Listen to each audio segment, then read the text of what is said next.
మాత్రాన రుణమాఫీ జరుగుతుందా? ఇది మోసం కాదా? ఇంకా ఈయనేదో గొప్ప పని చేసినట్టు ఈ పాటి పనికి సిగ్గు లేకుండా ఆయన 100 మాదిగలు కలిసి రుణమాఫీ చేసినామని చెప్పి సంకల్పం గుద్దుకుంటున్నారు. వంది మాదిగలు ఇవాళ క్షమించాలి, వంది మాగదులు రుణమాఫీ పూర్తయిందని ఈరోజు వాళ్ళు సంకల్పం గుద్దుకుంటున్నారు. నిజంగా అయింది ఎంత? అయింది తక్కువ, కానటువంటి రైతులు ఎక్కువ. 54% మంది రైతులకు రుణమాఫీ కాలేదు. ఇవి నేను చెప్పిన లెక్కలు కాదు, స్వయంగా కేబినెట్ నిర్ణయాలు. కేబినెట్ అయిన తర్వాత ముఖ్యమంత్రి చెప్పిండు ఇది 31,000 కోట్లని 47 లక్షల మంది రైతులకు రుణమాఫీ చేస్తాం ఆగస్టు 15లోగా అన్నారు. కేబినెట్ నిర్ణయం అన్నారు, కానీ చేసింది 17,000 కోట్లు, జరిగింది 22 లక్షల మంది రైతులకు. అంటే ఈ ప్రభుత్వం ఇవాళ రుణమాఫీ విషయంలో పూర్తిగా ఫెయిల్ అయిపోయిందని చెప్పి మనం చక్కగా చెప్పుకోవడానికి అవకాశం ఉంది. ఇప్పుడు ఎట్లుందంటే చెప్పటోనికి చెవుడైనా వినటోనికన్నా వివేకం ఉంటుంది కదా.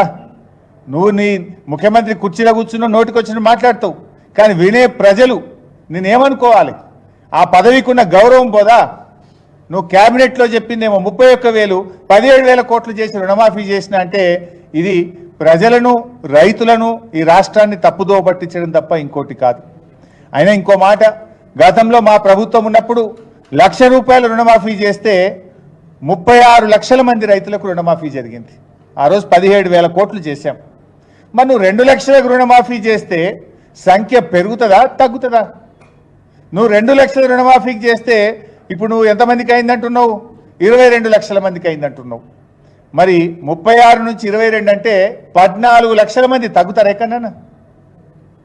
మేము ఆనాడు ₹1,00,000 రుణమాఫీ చేస్తే 36 లక్షల మంది రైతులకు అయింది.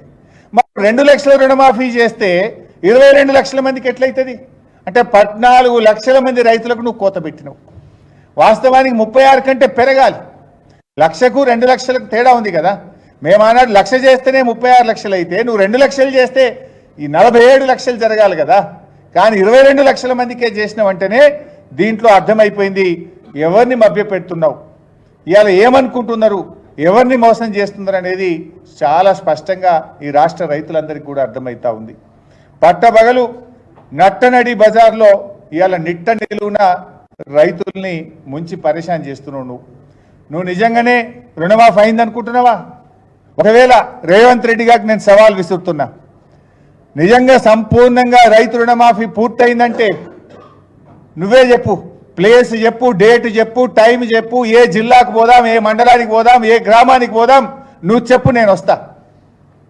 నా నియోజకవర్గానికి వస్తావా, నీ నియోజకవర్గానికి పోదామా, రాష్ట్రంలో ఎక్కడ పోదామో నువ్వే డిసైడ్ చేయి. అక్కడనే పోయి ఆ ఊర్లో రైతులను అడుగుదాం, కుల్లా రుణమాఫీ అయిందో కాలేదో తేల్చేద్దాం. ఊకే నువ్వు నోరున్నది కదా, మైక్ ఉన్నది కదా అని నోటికొచ్చినట్టు మాట్లాడితే రుణమాఫీ కాదు. పోదాంపా, ఏ ఊరికి పోదామో, ఏ ఊర్లో నిన్న పోయి అడుగుదాం రుణమాఫీ సంపూర్ణంగా అయిందా కాలేదా. నువ్వు చెప్పిన ప్రకారంగా